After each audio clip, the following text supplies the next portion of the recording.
It's okay not to be okay. Pero para bang it's not really okay sa ating bansa? 3.6 million Filipinos ang nakararanas ng isa sa mga uri ng mental at neurological disorder.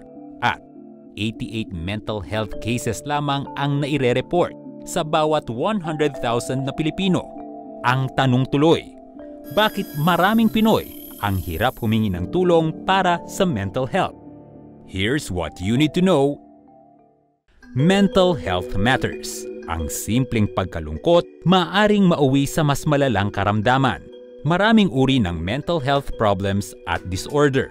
Pinakakilala sa mga ito ang anxiety disorders, depression, paranoia, bipolar disorder, schizophrenia, obsessive-compulsive disorder o OCD, behavioral and emotional disorders lalo na sa mga bata, post-traumatic stress disorder, eating disorder, at psychosis. Ayon sa tugon ng masa survey ng Okta Research nitong March 2021, 28% ng mga Pilipino o 3 sa bawat 10 Pilipino ang nakakaranas ng emotional problems tulad ng stress o di kaya'y lubhang pagkalungkot. Sa kabila nito, marami pa rin ang hindi bukas sa tulong para sa kanilang mental health. Ayon sa isang systematic review ng Social Psychiatry and Psychiatric Epidemiology na Filipino Help Seeking for Mental Health Problems and Associated Barriers and Facilitators, ang stigma tungkol sa mental health bilang isang nakakahiyang sakit ang isa sa mga dahilang nagpe-prevent sa mga Pinoy na kumonsulta sa mga mental health professionals. So, malala siya in a sense na marami pa ring Pilipino ang hindi talaga informed kung ano yung mental health. It's alarming in a sense na it's affecting the people who needs mental health care. Kasi instead na humingi sila ng tulong, ang gagawin nila ay kikimkimin nila sa sarili nila yung problema nila until it's severe. Kung merong victim blaming, meron din tayong blaming the patient. And this causes a lot of stigma. And we're just talking about the household, meron pa yan sa community. Lalong hindi magsasabi yung mga bata sa komunidad kasi nga, Filipinos have this strong culture of saving the face. Ito palang stigma na to nanggagaling mismo sa tahanan, sa komunidad. Nakasaad rin sa systematic review na ito na naging factor sa desisyong magpapakonsulta ang iilang kaugalian at paniniwala ng mga Pilipino. Maraming talagang barriers na kinakaharap ang mga Pilipino when it comes to seeking help, professionally man yan or with friends or families. Bukod sa structural systemic problem, isa dyan siguro yung ating cultural trait. Ano nga ba ang behaviors and beliefs na nagsisilbing unhealthy coping mechanism ng mga Pinoy pagdating sa mental health? Una, likas na masayahin ang mga Pilipino. Nag-uugat dito kung bakit hindi iniinda ng mga Pinoy ang kahit simpleng pagkalungkot. Mapasaya lang ang kapwa, ngumiti kahit may problema, at lilipas din yan. Ang ilan lang sa mga kalimitang sinasabi ng mga Pinoy. Dahil sa ugaling ito, hindi kinailangan ng mga Pilipino ang humingi ng payo sa mga espesyalista. Nagiging indikasyon din ito ng kanilang prinsipyong maging matatag sa buhay. Isa kasing dahilan yan ay yung ayaw nating maging pabigat sa iba. Lagi nating nasa isip yung ating kapwa that is deeply ingrained in us to the point that we are ready to sacrifice ourselves. Kaya ang pinapalabas natin, okay tayo. Pangalawa, kung hindi ukol, hindi bubukol. Sumasangguni lamang ang mga Pilipino sa mga doktor kung meron ng malalang sintomas na nararamdaman. Kailangan nating baguhin na humihingi lang tayo ng tulong kapag tingin natin ay hindi na natin kaya. Wala namang masamang humingi ng tulong. In denial ang mga Pilipino sa kanilang nararamdaman. Dahil dito, imbis na magpakonsulta, nagiging coping mechanism ng mga ito ang pagpapakita na maayos ang lahat. Higit pa rito, gusto nilang panatilihin ang normalcy sa bawat sitwasyon. Pangatlo, superstitions. Sa kontekstong ito, albularyo ang unang takbuhan ng mga Pilipino imbes na espesyalista. Ang biglang pangingisay, na maaaring isang indikasyon ng seryosong sakit sa utak, hindi na bibigyang pansin dahil unang pumapasok sa isip ng Pilipino, sumanib ang masamang espiritu. Nagiging tampulan tuloy ng tukso at mas lalong kinatatakutan ang mga taong may sakit sa kaisipan dahil sa hindi tamang diagnosis sa kanila. Pero does that mean we have to negate the capacity of our albularyo, traditional healers, to help better a person's mental health situation? We shouldn't. We have to understand that mental health is an issue of well-being. Ang mga ito nag-uugat sa pang-apat na dahilan: pananampalataya, religious belief, at level of spirituality ng mga Pilipino. Kung hindi man maayos ang iyong kaisipan, may gumugulo sa iyong isip, at mag-breakdown ka any moment, dasal lang talaga, o ipagpasa Diyos na lang. Yan ang nirereseta ng mga Pinoy sa sarili dahil sa paniniwalang masosolusyonan ng pananampalataya sa Panginoon ang lahat ng problema.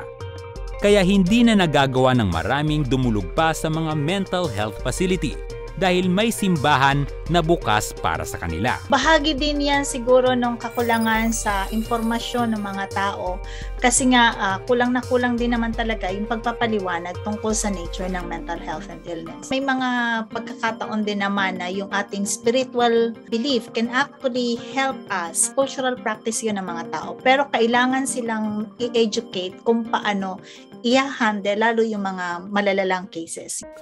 Ang pagkakaroon ng masasandalan tulad ng pamilya at kaibigan. Ang simpleng nandito lang ako lagi para sa iyo ay nagiging first level of comfort ng marami. Dahil napapagaan ang kanilang pakiramdam at nagkakaroon ng network of reliance ang mga Pilipino, hindi na nila nagagawang kausapin ang mental health doctors.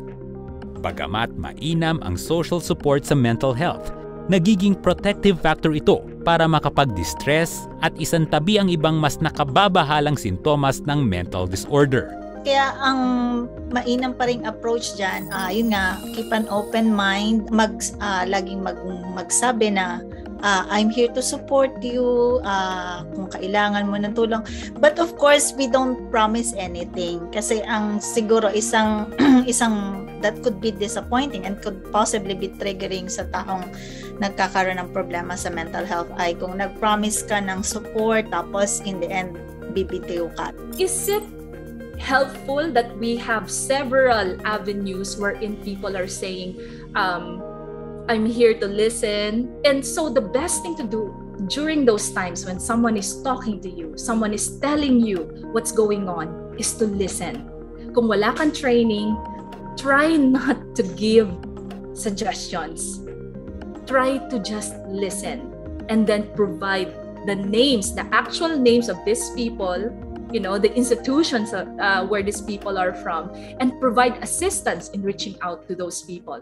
Pero sa mas malalim na konteksto, ang mga dahilang ito ang nagiging first resort ng karamihang nakakaranas ng mental health problem dahil sa kakulangan naman ng suporta ng pamahalaan sa mental health ng bawat Pilipino. Idagdag pa ang kakulangan ng accessibility ng mga mental health centers. Ang nangyayari, like we treat mental health like it could be just a common flu na parang okay, hanggang ganito lang yung pwedeng i-provide na tulong when in fact mental health conditions are long-term conditions which would require long-term solutions and long-term assistance. Ayon sa latest data mula sa DOH at WHO, sa buong bansa, nasa 92% na ang occupancy rate. Majority ng mga mental health centers ay located sa National Capital Region at mga major cities sa bansa, na pag-iiwanan tuloy ang ibang nasa liblib na mga lugar. Ang kaso ng mental health illness sa mga lugar na ito, napipilitang ikadena ng mga kamag-anak ang may sakit na mahal sa buhay. Bukod sa kakulangan sa wastong pasilidad, kulang rin ang mga mental health professionals na kayang mag-diagnose sa mga may mental problems. Meron lamang 2 o 3 mental health workers sa bawat 100,000 mga Pilipino. Napakababa sa WHO standard na 10 psychiatrists per 100,000 population. 3 to 5% lang din mula sa kabuoang health budget ang para sa mental health. Ito'y kahit pa pumapangatlo ito sa mga uri ng disability sa bansa ayon sa Philippine Statistics Authority. Nitong 2018 lang din naging batas ang Philippine Mental Health Act na layong pangalagaan ang mental health ng bawat Pilipino. Gawin itong accessible, mura at dekalidad. This is the systemic failure of the implementation of our Mental Health Act. The problem is, do we have the budget for it? So again, we need funding to train, large-scale training of youth leaders, of school organization leaders, community workers, community health workers. We need a large-scale training for those groups of people so that they can provide support when the professionals are still swamped with other cases. Sa tala naman ng National Center for Mental Health, nitong January hanggang July 2021, nakatanggap ang kanilang mental health hotline ng nasa 10,544 calls. Maaaring naging malaking factor nito ang pandemya. Hindi raw nakakabahala ang dumaraming tawag.